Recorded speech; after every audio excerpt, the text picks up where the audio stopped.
Okay, so Assalamu alaikum wa rahmatullahi wa barakatuh. I'm going to have a lecture about Malcolm X, and he has also played a very important role in my life, because after I read, or when I read Malcolm X's autobiography, I got interested in Islam. So it's a very important person for me.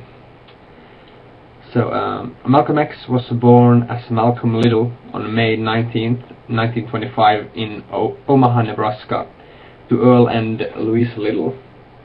Malcolm's father, Earl Little, was a Baptist preacher and was very active in the Marcus Garvey's Universal Negro Improvement Association, but he was brutally murdered by the KKK when Malcolm was 13 years old. And 7 years later, his mother suffered a nervous breakdown and was declared legally insane.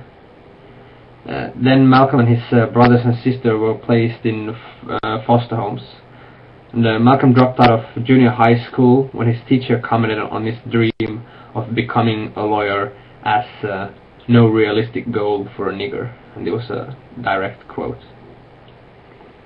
After that, Malcolm moved to his half-sister Ella Little Collins, who lived in Roxbury, Boston.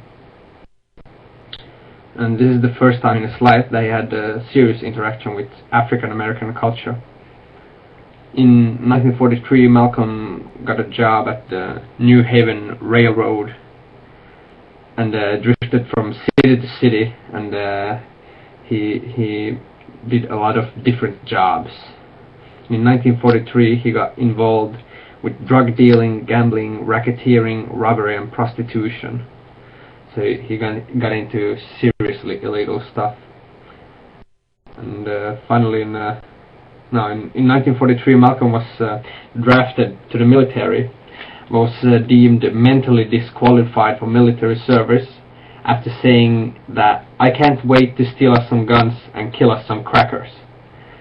So when the military guys heard that, they thought that maybe we shouldn't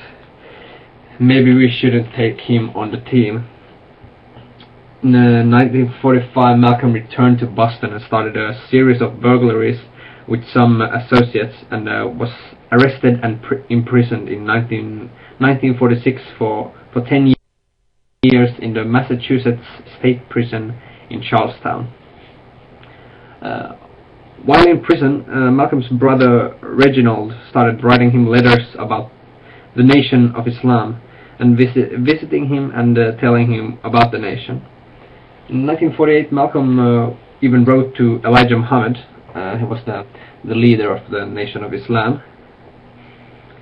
And after receiving a reply, he became a member of the Nation of Islam. In 1952, after the release from prison, Malcolm met Elijah Muhammad, the leader of the nation, and then and there Malcolm Little changed his name to Malcolm X. And it's a popular practice with the Nation of Islam members to change their surname to X, because they don't want to have their old slave name. Their surname comes from their original slave master. So none of them know their real surname. And Malcolm X became soon a very popular preacher within the nation, and he started a number of Nation of Islam temples, or mosques, or whatever you should call them. Malcolm preached loudly black rights in America, and was more controversial than Martin Luther King Jr. Because Martin Luther King Jr. he was more a man of peace, while Malcolm X actually he was more aggressive and violent, you could almost say. In 1958, Malcolm got married to Betty X, and they had 6 daughters together. In early 1963, Malcolm X started working on his autobiography with Alex Haley, and this is the book that that I read. And on March 8th, 1964, Malcolm X announced that he would leave the Nation of Islam after he understood that Nation of Islam was not Islam, and he learned that the leader of the Nation of Islam have had sexual relations with his secretaries. And he was wondering that how could this be if Elijah Muhammad was supposed to be God on earth. And I'm not going into more of the Nation of Islam beliefs than that, because that would be a whole another lecture worth of material. After quitting the Nation of Islam, he founded the Muslim Mosque Incorporation and the Organization of Afro-American Unity. On March 26, 1964, Malcolm X and Martin Luther King Jr. in Washington D.C. met briefly, and that was the only time that they would meet, and the meeting only lasted for about 1 minute. When the Muslims found out that Malcolm X had left the Nation of Islam, they started making dawah to him, and soon Malcolm X converted to Islam, and he even departed for Hajj the same year, April 13th, 1964. While on Hajj, Malcolm saw Muslims of different ethnicities together and understood that Islam has the answer to eradicating racism from the planet, unlike the Nation of Islam that propagated racism. I can say about Nation of Islam that they say that the white race, or the white, I don't want to use race, but white people are devils actually.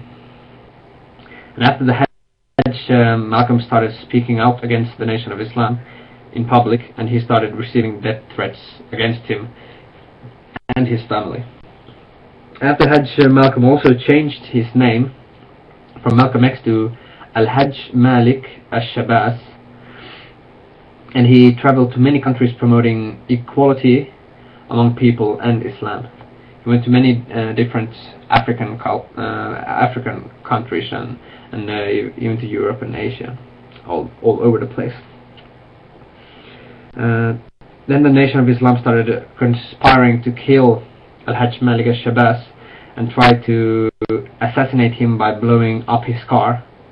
They even went on to burn down his house while he and his family was inside, but alhamdulillah, they all escaped unharmed. On February 21st, 1965, while speaking at an organization of Afro-American Unity Conference in Manhattan's Audubon Ballroom to a crowd of about 400 people, a man stood up and yelled, again this is a direct quote, "Nigger, get your hand out of my pockets," causing a lot of chaos at the meeting, and this is also shown in the Malcolm X's movie, the movie about Malcolm X. And while Al-Hajj's bodyguards tried to calm down the situation, a man rushed up to Al-Hajj and shot him with a sort of shotgun in his chest, and that he was followed by two men who hit him 16 times with 9mm pistols. Al-Hajj was later declared dead at the Columbia Presbyterian Hospital and was buried 1 week later in Harlem. And there was a lot of people attended his